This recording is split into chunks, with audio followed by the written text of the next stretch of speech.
तीसरी लहर अपने ढलान पर है। ऐसे में क्या हमें ऐसे देशों का अनुसरण करना चाहिए जिनका हेल्थ सिस्टम बहुत मजबूत है और जिनकी जनसंख्या भी हमसे काफी कम है? क्या कोविड पर के दौरान जो तीसरी लहर के दौरान जो रेस्ट्रिक्शंस लगाई गई उन्हें पूरी तरह से हटा देना सही है, या ये एक ट्रांजिशन धीरे धीरे होना चाहिए? क्या मास्क अब पहनने की जरूरत नहीं है? क्या अब भीड़ भाड़ वाले इलाकों में जाना सुरक्षित है? किस तरह के एहतियात आम लोगों को बरतने चाहिए? इस पर बातचीत करने के लिए हमारे साथ एक बार फिर जुड़ गए हैं डॉक्टर एमसी मिश्रा, जो कि institute of medical sciences new Delhi के पूर्व निदेशक है। बहुत बहुत स्वागत है डॉक्टर एमसी मिश्रा आपका हमारे कार्यक्रम में। धन्यवाद। तो सर, आपसे जानना चाहेंगे, अब क्या कोविड महामारी, कोविड पेंडेमिक पूरी तरह खत्म हो गया है? पूर्णिमा जी, बहुत अच्छा प्रश्न आपने पूछा है और धन्यवाद ये चर्चा रखने के लिए। ये आज के जो परिस्थिति है उसमें ये बहुत मैं समझता हूँ इस बात पे चर्चा होनी चाहिए, क्योंकि अगर आप याद करें तो पिछले वर्ष फरवरी में लगभग यही स्थिति थी।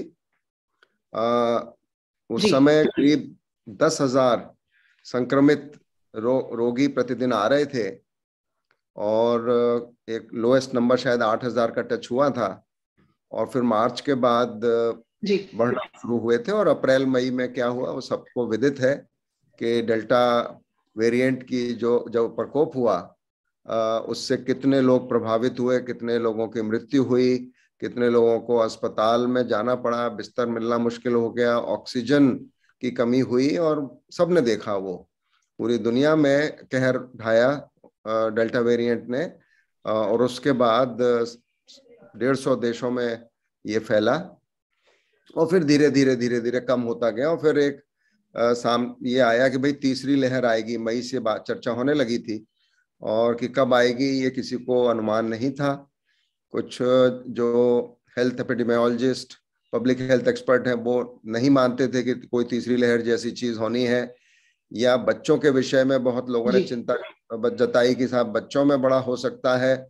उसको बहुत सारे जो बच्चों के विशेषज्ञ थे उन्होंने भी इस बात को नहीं माना, क्योंकि उन्होंने कहा जब पहली और दूसरी लहर में बच्चे प्रभावित नहीं हुए तो तीसरी लहर में क्यों होंगे अधिक। तो कुल मिला के अब स्थिति हमारी बहुत सुदृढ़ है। भारत में, दुनिया में भी कम हुए हैं संक्रमण के रोगी और मृत्यु दर भी बहुत कम हुई है। लेकिन जो आपने कहा क्या कोविड समाप्त हो गया है, तो हाँ, कोविड समाप्त नहीं हुआ है और समाप्त होगा भी नहीं। ये लोग हम सबको समझना पड़ेगा। जो हम लोग जब इस कार्यक्रम को शुरू करने से पहले चर्चा कर रहे थे कि ये अब एंडेमिक हो जाएगी बीमारी। एंडेमिक किसको कहते हैं?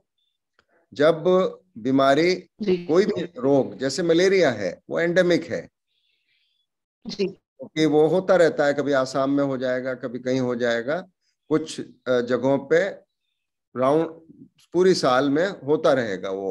तो कोई भी रोग इस तरह से जब हो जाता है तो उसको एंडेमिक कहते हैं। एपिडेमिक होता है जब एक पर्टिकुलर भौगोलिक भाग में कोई संक्रमण फैलता है, बड़ी तेजी से एकदम से फैलने लगता है, तो उसको एपिडेमिक कहते हैं। और जब बहुत तेजी से और बहुत सारे ज्योग्राफिक एरियाज में फैलने लगता है तो उसको पेंडेमिक कहते हैं। पैन मतलब ज्यादा, और एपिडेमिक जब ज्यादा संख्या होने लगे। तो ये टर्मिनोलॉजीज हैं, ये एपिडेमिक, एंडेमिक, एंडेमिक।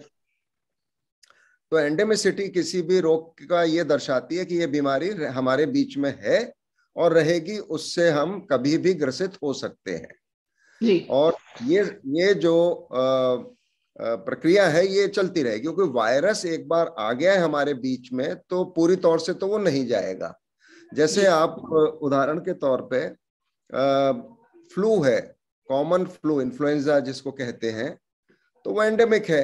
वो होता है, सर्दियों में होगा, गर्मियों में होगा, कुछ को होगा, कुछ को नहीं होगा, फिर ठीक हो जाता है कुछ लक्षणों के साथ। कुछ लोगों को जल्दी ठीक हो जाता है, कुछ लोगों को लक्षण लंबे समय तक चलते हैं। और इसी प्रकार से कोविड भी एक वायरस है, आरएनए वायरस है, जिसका अपना एक इंक्यूबेशन पीरियड है कि भाई 1 दिन से लेके 14 दिन, और बीमारी करने की क्षमता है।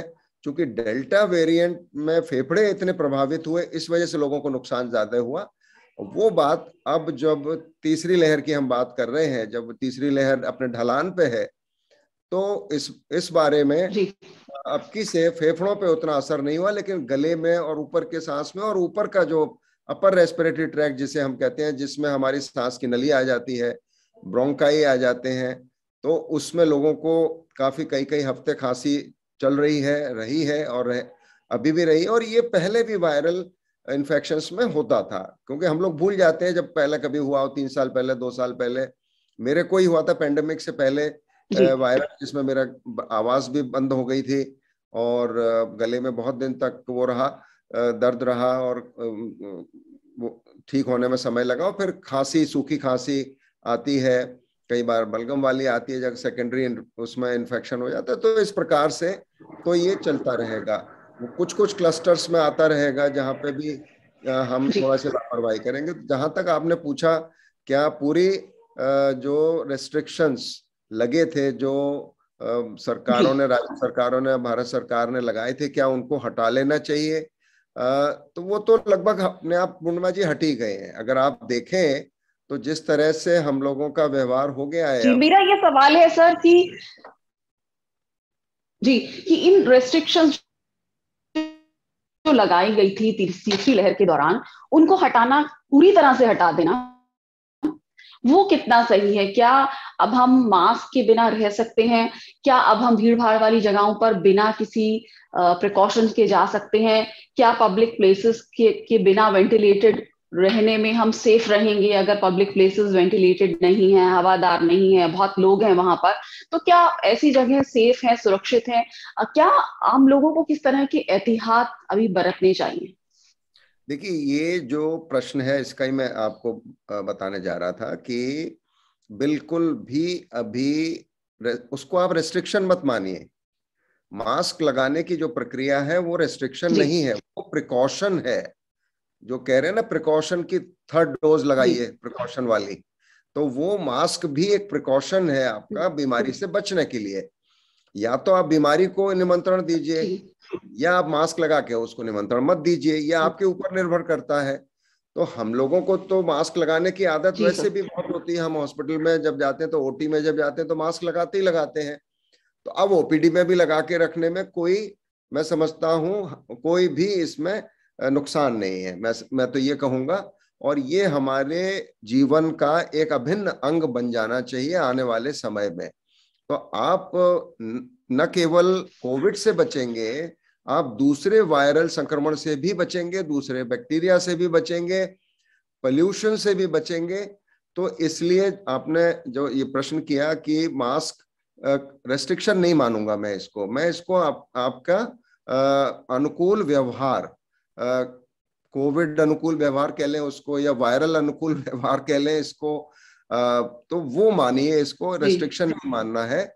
और जहां तक गैदरिंग में जाने का प्रश्न है, देखिए, मेरे भांजे की विवाह हो रहा है 21 तारीख को झांसी में। तो मेरे भांजा है, सगी बहन का बेटा है, लेकिन हमने उनसे क्षमा मांग ली कि हम नहीं आएंगे, क्योंकि रेल से जाने की बात थी। तो अभी भी हम ये जो अपना बचाव है वो सर्वप्रथम करना है। और जो गैदरिंग्स हैं, समारोह हैं, वो आपके बिना हो जाएंगे। आपके बिना कोई किसी का काम नहीं रुकेगा। ये समझना हम सबको बहुत आवश्यक है। कई बार हम ये समझ लेते हैं कि हम नहीं जाएंगे तो शायद किसी का विवाह नहीं होगा, या किसी का समारोह नहीं होगा, या उनकी पार्टी नहीं होगी, कोई आपको मिस भी नहीं करेगा।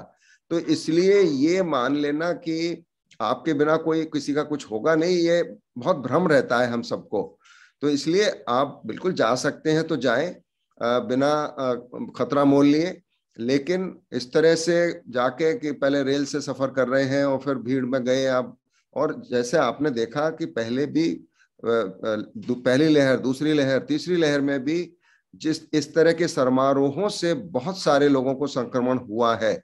हमारे ही एक कोलीग एम्स में थे, वो भी भांजे की शादी में गए थे अभी रिसेंटली चंडीगढ़। पूरे परिवार को संक्रमण हो गया अभी 2 हफ्ते पहले, ओमिक्रॉन वाला।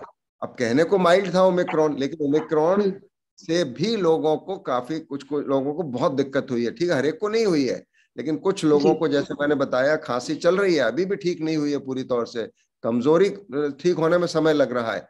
तो इस रोग से कौन कितना निकलेगा और कितना समय लेगा पूरी रिकवरी में, और फिर क्यों हम निमंत्रण दें संक्रमण को? अगर हम संक्रमण के बिना जीवन चला सकते हैं अपना, तो वो चलाएं। तो इसलिए मास्क, दूरी, बंद कमरों में, एसी कमरों में मीटिंग्स, ये अभी भी, या आप कोई मान लीजिए क्लब में जा रहे हैं, अपना 5-6 लोग हैं, आपको पता है, सबकी हिस्ट्री पता है कि वैक्सीन भी लग चुका है, इनको हो भी चुका है, अब कोई रिस्क नहीं है, तो बाहर बैठ के आप भोजन करें, और उसमें संभावना बहुत कम हो जाती है संक्रमण की। और जहां तक मास्क का प्रश्न है, वो तो मैंने कहा, वो तो दिनचर्या में आपकी शामिल हो जाना चाहिए, उसके बिना आप घर से ना निकलें। हालांकि जब मैं यही कह रहा था कि बहुत सारे लोगों ने तो, जो आप कह रही हैं, वो मान लिया है कि कोविड चला गया है उस समय के नंबर, और संक्रमित रोगियों की संख्या कम हो गई है। ओमिक्रॉन का जो रोग है वो उतना घातक नहीं है, और इस बार जो हमारे अस्पताल में भर्ती होने का अनुपात रहा वो भी बहुत न्यूनतम रहा, आईसीयू में जाने का अनुपात भी बहुत न्यूनतम रहा, और बहुत सारे जो रोगी थे वो अगर अस्पताल आए तो वो किसी और बीमारी से आए, और जब उनकी जांच हुई तो उनको कोविड निकला। तो ये बहुत अच्छी बात है। हम लोग एक अच्छे समय में प्रवेश कर रहे हैं, और हम आशा करते हैं कि मार्च के अंत तक और संक्रमण कम हो जाएगा, पिछले वर्ष की तरह बढ़ेगा नहीं। जो अभी 30,000 25,000 इस तरह से केसेस आ रहे हैं, वो और कम होते जाएंगे, लोग अपना टीकाकरण करवाते चले जाएंगे, और जिनको प्रोटेक्शन डोज की रिकमेंडेशन है, एसएमएस आ रहा है, तो वो अपना अपना टीका पूर्ण कर लें, तीसरी डोज लगवा लें। तो मैं समझता हूं कि संक्रमण 3 साल की बजाय 2 साल, 2.25 साल, 2.5 साल में समाप्त हो जाएगा, लेकिन रहेगा ये वायरस हमारे बीच में हमेशा, सदैव रहेगा, और जैसे फ्लू होता है इस तरह से होगा आगे चल के भी। और वायरस, जैसे हम लोग बहुत बार ये चर्चा कर चुके हैं, जब चरित्र बदलता है वायरस का, चाहे वो डेल्टा वेरिएंट हो, ओमिक्रॉन हो, डेल्टा ओमिक्रॉन हो, कोई और वेरिएंट आ आएगा, क्योंकि फ्लू की वैक्सीन देखिए प्रतिवर्ष, ये क्वाड्रीवैलेंट वैक्सीन है, 4 तरह में वो लिए हुए हैं इन्होंने, तो वो इसीलिए लिए हैं क्योंकि वो चरित्र बदलता रहता है, और प्रतिवर्ष नई वैक्सीन आती है फ्लू की, उसकी भी एफिकेसी लगभग 50% है। तो ये कोविड का भी यही होने वाला है, इसकी भी एक मल्टीवैलेंट वैक्सीन आएगी आने वाले समय में, जो हमको संभवतः प्रतिवर्ष लगवानी पड़ेगी, क्योंकि इसमें चूंकि डेल्टा वेरिएंट ने इतना लोगों का नुकसान किया, तो इसमें रिस्क लेना उचित नहीं होगा आने वाले समय में। तो मैं सबसे यही, मेरी आपके माध्यम से सबसे यही मैं कहूंगा कि कोविड अभी समाप्त नहीं हुआ है, कम हो गया है, अच्छी बात है, हम लोग सब खुश, इस बात से प्रसन्न हैं, सभी के चेहरों पर स्माइल है, और आप ज्यादा मूवमेंट कर सकते हैं, कॉशियस अप्रोच के साथ आप ये कर सकते हैं। तो इसमें लापरवाही अभी भी नुकसान कर सकती है, किसको करेगी ये, इसका कोई हम प्रेडिक्ट नहीं कर सकते, इसका अनुमान नहीं लगा सकते। आपको अगर कोमॉर्बिडिटीज हैं, आप अगर उम्र ज्यादा है, अधिक है, तो आप अवॉइड करिए बाहर जाना, बहुत बाहर जाना, भीड़ भाड़ में जाना, शॉपिंग करने या दूसरे समारोहों में जाने से बचिए। जैसे मेरी सिस्टर भी हैं, वो भी मेरे से बड़ी हैं, करीब 80 वर्ष से ऊपर होंगी या लगभग उतना होगी, तो उनको भी मैंने यही कहा कि आप विवाह में बहुत ज्यादा भीड़ वाले प्रोग्राम्स में मत शामिल होइए। तो ये हमारे ऊपर निर्भर करता है कि हम क्या करना चाहते हैं और किस तरह से अपने को बचाना चाहते हैं। जी, तो सर इस विषय पर कुछ एक्सपर्ट्स का ये भी कहना है कि हम भारत में हमारी आबादी को देखा जाए या हमारे हेल्थ सिस्टम की मजबूती को देखा जाए, तो हम यूरोपीय देशों जितने हमारा हेल्थ सिस्टम उतना मजबूत नहीं है, हमारी आबादी भी बहुत ज्यादा है, तो हमें उन्हें एम्यूलेट नहीं करना चाहिए, उनका अनुकरण नहीं करना चाहिए कि उन्होंने सब कुछ खोल दिया, प्रशासनिक स्तर पर सारी रेस्ट्रिक्शंस हटा दी। तो हमें धीरे धीरे रिस्ट्रिक्शंस हटानी चाहिए, क्योंकि जैसे हाल ही में केंद्र सरकार ने राज्यों को भी बोला, यूनियन टेरिटरीज को भी बोला कि आपने तीसरी लहर में जो रेस्ट्रिक्शंस लगाए थे वो उन्हें हटाने का वक्त आ गया है। तो ऐसे में क्या हमें थोड़ा ये ट्रांजिशन जो है वो स्लो रखना चाहिए, और किस तरह से ये जो ओपन अप करना चाहिए, खुलना चाहिए, उसको लेकर आप क्या कहना चाहेंगे एज अ हेल्थ एक्सपर्ट? नहीं, बिल्कुल जो आपने कहा बिल्कुल उचित है कि कॉशियस ऑप्टिमिज्म और कॉशियस अप्रोच, हम सावधानी हटी और दुर्घटना हुई, ये हम लोग कहते हैं। तो जी बिल्कुल इसमें सावधानियों के साथ आप जो भी रेस्ट्रिक्शंस लगे हैं वो धीरे धीरे हटाएं, एकदम से हटाने की आवश्यकता नहीं है, और उनको दोबारा आवश्यकता होगी फिर से लगाया जा सकता है। इसलिए एकदम से मेरा बस कहना यही था कि चाहे सरकार ने ये कहा हो या ना कहा हो कि रेस्ट्रिक्शंस हटा लिए जाएं, लोगों ने स्वयं हटा लिए हैं रेस्ट्रिक्शंस। मैं जी ये कहना चाहता था कि बिल्कुल बिना, बिल्कुल। सरकार ने नहीं किया है लेकिन लोगों ने तो मान लिया है ये कि हम सब कुछ ठीक है। और आप देखिए मास्क का जो प्रयोग 1 महीने पहले हो रहा था, आज नहीं हो रहा है वो। जी अब बहुत सारे लोग बिना मास्क के दिख जाते हैं। आप शॉपिंग के लिए जाएं या आप वॉक करने जाएं, पहले सब लोग बड़ा बिल्कुल डिसिप्लिन्ड, अनुशासित होके करते थे, लेकिन आज बहुत सारे लोगों के चेहरे पे मास्क नहीं होता है। तो वो जी लेकिन मैं यही कहूंगा, आपका स्वास्थ्य आपके अपने हाथ में है। आपको अपना स्वास्थ्य अपने हाथ में रखना है, अपना बचाव स्वयं करना है, कोई दूसरा आके आपका बचाव नहीं करेगा। और आपको रोग होगा, गंभीर रोग होगा तो तकलीफ आपको होगी, दिक्कत आपको स्वयं को होगी और परिवार को होगी, अगर कुछ ऐसा घटा जो नहीं घटना चाहिए। तो ये अपने हाथ में है, और लोगों ने बहुत सहयोग किया है, मैं ये भी कहूंगा, भारत में। और इसीलिए हमारी मृत्यु दर भी बहुत कम रही है, हमारे संक्रमण दर भी बहुत कम रही है। विकसित देशों के मुकाबले हमने शायद इतना स्वास्थ्य का ढांचा कम होते हुए भी बहुत अच्छा कोविड का पूरा संचालन किया है। भारत सरकार ने भी प्रधानमंत्री के नेतृत्व में, और राज्य सरकारों ने, जैसे अब यूपी, आप तो उत्तर प्रदेश देखिए कितना बड़ा राज्य है, 25 करोड़ की आबादी, जनसंख्या है वहां पे, और इतना अच्छा प्रदर्शन उत्तर प्रदेश का रहा पूरे पेंडेमिक में, संक्रमण में। ये इसको ऑस्ट्रेलिया ने तारीफ की, इसको WHO ने तारीफ की, और सभी ने, जो भी देश थे, उन्होंने देखा जब भारत इतना अच्छा कर सकता है इतनी जनसंख्या के बाद, जनसंख्या का घनत्व तो हमारे यहाँ इतना अधिक है, उसके बाद भी हमारे यहाँ लोगों के सहयोग से हम लोग इस पेंडेमिक से उभर पा रहे हैं, लेकिन पूरी तौर से नहीं उभरे हैं। जी इसलिए लोगों को सावधानी, लगातार कोविड अनुकूल व्यवहार करते रहना है, कोविड अप्रोप्रिएट बिहेवियर करते रहना है, उसमें कोई भी कोताही घातक हो सकती है। जी। एक सवाल आपसे ये भी करना चाहूंगी मैं कि लोगों में को ये भी नजर रखनी चाहिए कि मान लीजिए अभी 3 लाख के आसपास एक्टिव केसेस कितने चल रहे हैं, या 25-30 हजार के करीब रोज अगर केस आ रहे हैं, तो बहुत अच्छी स्थिति तो नहीं कह सकते इसे, अगर एक्टिव केसेस इतनी बड़ी संख्या में है और रोज जितने केसेस आ रहे हैं। तो ऐसे में लोगों का जो केयरलेस एटीट्यूड है कि अब तो मान लीजिए अगर किसी को कोविड हुआ और वो उससे ठीक हुआ उभर के, वो अपने दफ्तर चला जाता है। अब उसके बाद मान लीजिए 1 हफ्ते उसको कितने पीरियड तक के लिए सावधानी बरतनी चाहिए, क्योंकि पढ़े लिखे लोग ये कहते हैं कि आपको तो दोनों डोज लग गई थी, अब तो कोविड भी हो गया, अब उससे भी आप ठीक हो गए हैं, तो ये तो बूस्टर का काम हो गया, तो मतलब अब इस समय आप बेफिक्र हो सकते हैं।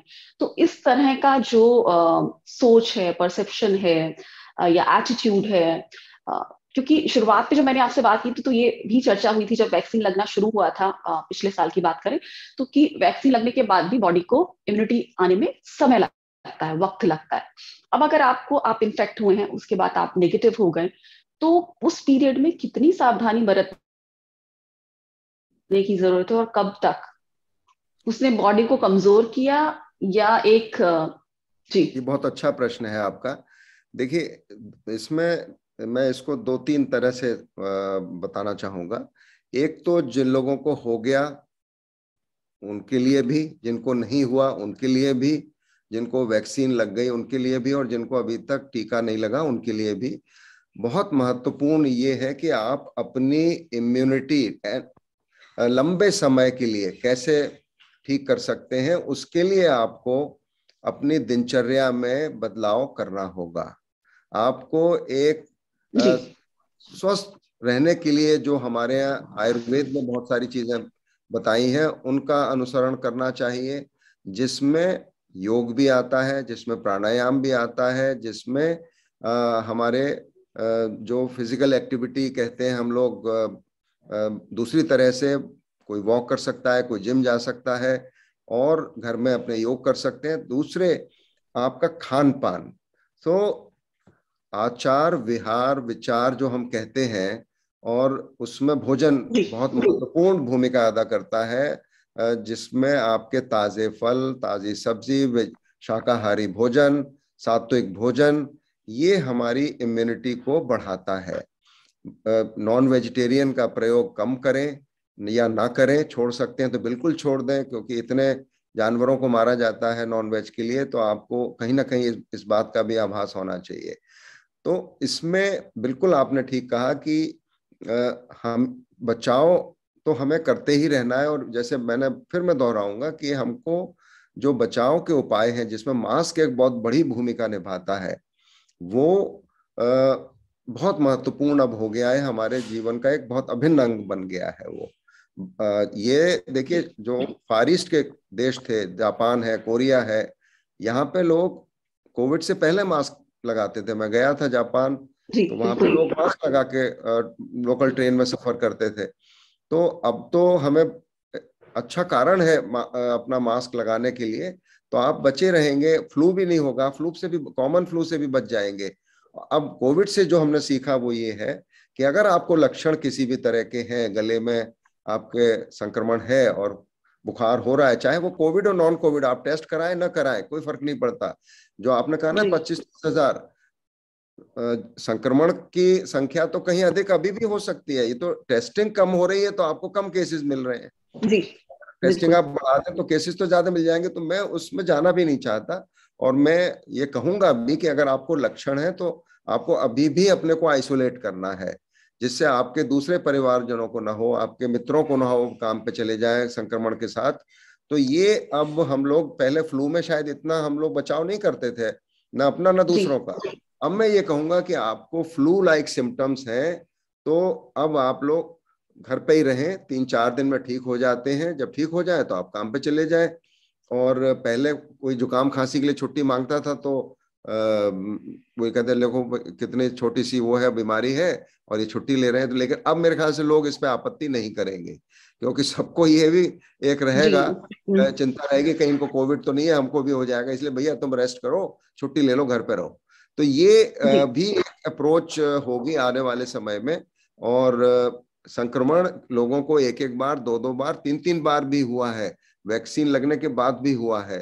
तो इसलिए ये न समझे कि मेरे को हो चुका है, मेरे को दोनों डोज तीनों डोज लग गई है फिर भी नहीं हो सकता, क्योंकि जो वैक्सीन्स का, जो टीकों का उद्देश्य है, मुख्य उद्देश्य ये है कि आपको इतनी प्रतिरोधक क्षमता बना दें कि आपको अगर संक्रमण हो तो लक्षण न्यूनतम हो, आपको गंभीर कोविड का रोग ना हो, आपको अस्पताल ना जाना पड़े, आपको आईसीयू में भर्ती ना होना पड़े, और संभवतः आप मृत्यु से बच जाएं।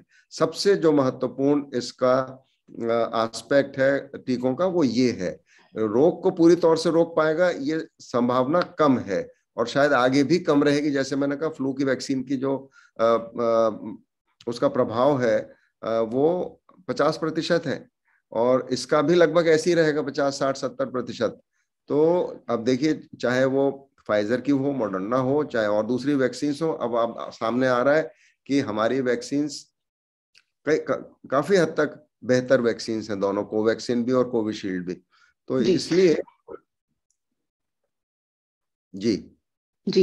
तो सर, मैं आपसे ये टाइम पीरियड को लेके स्पेसिफिक सवाल करना चाहूंगी कि कोई अगर कोविड से उभरा है, ठीक हुआ है, तो उसको कितने अवधि तक सावधानी बरतने की जरूरत है? और मेरा दूसरा प्रश्न उन लोगों के लिए जिनमें बेफिक्री बहुत आ गई है कि अभी तो हम कोविड से ठीक हो गए, मतलब कोविड हुआ अब ठीक हो गए, तो इसका मतलब कोई इम्यूनिटी आ गई है, तो अब बेफिक्र हुआ जा सकता है। बिल्कुल। दूसरे प्रश्न का उत्तर यही है कि इम्यूनिटी बनने में समय लगता है, जी और बहुत बार उतनी इम्यूनिटी या प्रतिरोधक क्षमता नहीं बनती है जितनी हम उम्मीद करते हैं। इसीलिए लोगों को एक बार होके दोबारा कोविड होता है, तिबारा कोविड होता है, और हुआ है। दूसरी बात, जो आपने प्रश्न किया कि क्या सावधानी और कितने दिन तक, तो इसमें देखिए, ये आपके लक्षणों पर निर्भर करता है। बहुत सारे लोगों को ओमिक्रॉन वेव में 3 से 5 दिन में ठीक हो गया, और कोई उनको लक्षण नहीं रहे, बिल्कुल अपने को वो ठीक करते थे, वॉक अपना करना शुरू कर दिया, लोगों ने योग करना शुरू कर दिया, जो भी एक्सरसाइज फिजिकल एक्टिविटी, बहुत सारे लोगों ने। लेकिन जिन कुछ लोगों को इसके लक्षण थोड़े देर तक चले, और आज भी जैसे किसी से आप पूछिए तो उनको कहें हमें थोड़ी सी वीकनेस है, खांसी है, तो इसलिए सावधानी बहुत आवश्यक है कि आप नहीं चाहेंगे कि जब आपके लक्षण पूरी तौर से ठीक नहीं हुए हैं तो आप फिर से संक्रमित हो जाएं वायरस की ज्यादा डोज लेके। तो इसलिए सावधानी रखना बेहद जरूरी है, अत्यंत महत्वपूर्ण है। और उस दूसरे, आप जैसे मैंने कहा कि अपने खान पीन का और अपने मनोबल का पूरा ध्यान रखें, लेकिन बेफिक्री या लापरवाही महंगी पड़ सकती है, टीके लगने के बाद भी और कोविड होने के बाद भी। जी। अब मेरा आखिरी सवाल डॉक्टर एमसी मिश्रा आपसे ये, कि अगर हम ओवरऑल देखें इसको वर्ल्ड लेवल पर भी, तो एक डेल्टा क्रॉन भी मिला यूके में, उसके भी केस आया। अब ऐसे में इसके वेरिएंट तो आते ही रहेंगे, जैसा आप भी, आपसे चर्चा में भी मुझे लगा कि जीनोम टेस्टिंग की जरूरत है। एज अ हेल्थ एक्सपर्ट आप क्या कहेंगे कि क्या वेस्ट वाटर एपिडेमियोलॉजी में क्या कहा जाता है कि ये भी जैसे कहा गया कि 2019 में इटली में दिख गया था वेस्ट वाटर में कि ये वायरस एग्जिस्ट कर रहा था। अब इसके अलावा और जो बातें हैं, जैसे हमने डिस्कशन किया कि मास्क तो है ही, बाकी एहतियात तो है ही, तो और क्या किस तरह की मॉनिटरिंग करनी चाहिए लोकल लेवल पर, और किस तरह अलर्ट रहना चाहिए, किस तरह की प्रोएक्टिव अप्रोच एडमिनिस्ट्रेशन को, सरकार को, साइंटिस्ट को, हेल्थ एक्सपर्ट्स को रखनी चाहिए इस पे डील करने में? बिल्कुल, ये बहुत महत्वपूर्ण आपने ये मुद्दा उठाया है कि आगे मान लीजिए संक्रमण कम भी हो जाता है, या मान लीजिए कुछ क्लस्टर्स में ही हो रहा है, तो उस समय भी जो हमारा जीनोमिक सीक्वेंसिंग की प्रक्रिया है वो बराबर चलते रहनी चाहिए आगे आने वाले समय में।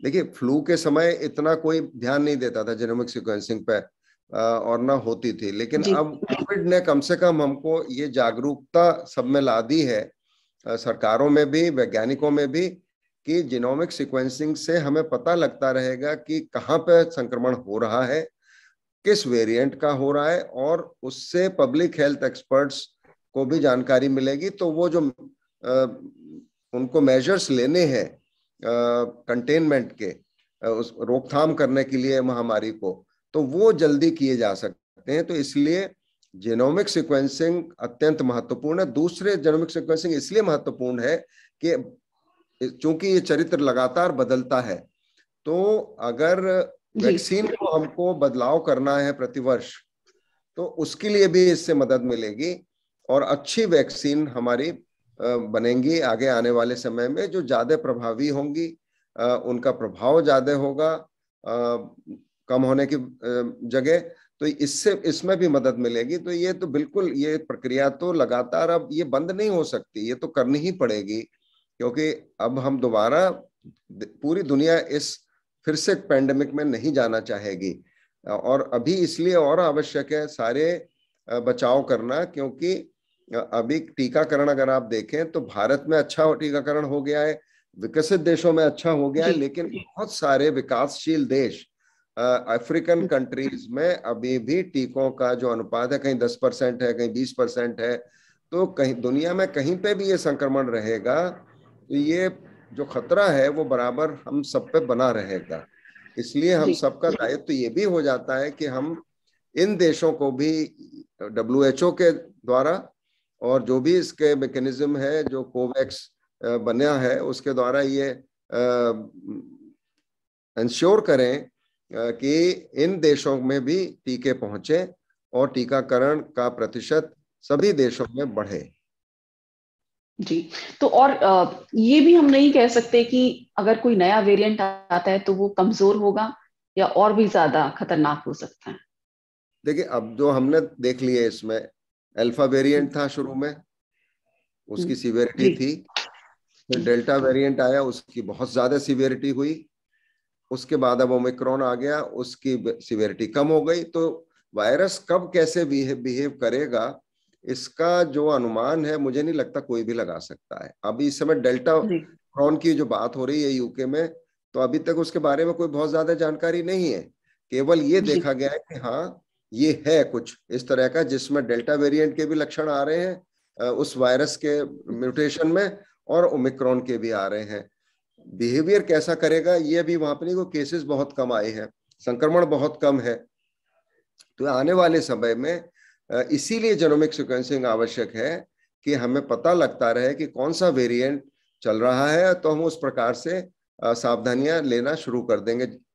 जितनी शीघ्रता से करेंगे उतना ही संक्रमण को रोकने में मदद मिलेगी। जी, जीनोम सीक्वेंसिंग की जरूरत है लगातार, ताकि ये पता चले कि वायरस कौन सा रूप बदल रहा है और इसी हिसाब से हम सावधानियां बरत सके। और साथ ही आपने बताया कि जिस तरह से हमें आम लोगों को भी सावधानी बरतने की जरूरत है, मास्क लगाने की, भीड़ से बचने की, वेंटिलेटेड जगहों पर ही आप अगर किसी से मिल रहे हैं तो वो खुला होना चाहिए वो स्थान। साथ ही आपने कई बातें बताई कि हो सकता है कई लोगों को एक बार हुआ, 2 बार हुआ, तीसरी बार भी हुआ, तो ये नहीं कहा जा सकता कि वैक्सीन भी लग गई उसके बाद भी हुआ। तो सावधानी ना छोड़ें और एहतियात बरतें लोग, ताकि इस वायरस से सुरक्षित रह सकें। बहुत बहुत शुक्रिया डॉक्टर MC मिश्रा जी हमसे जुड़ने के लिए, और हम किस स्टेज पर हैं इस समय इस बारे में हमें लगातार जागरूक करते रहने के लिए धन्यवाद। धन्यवाद।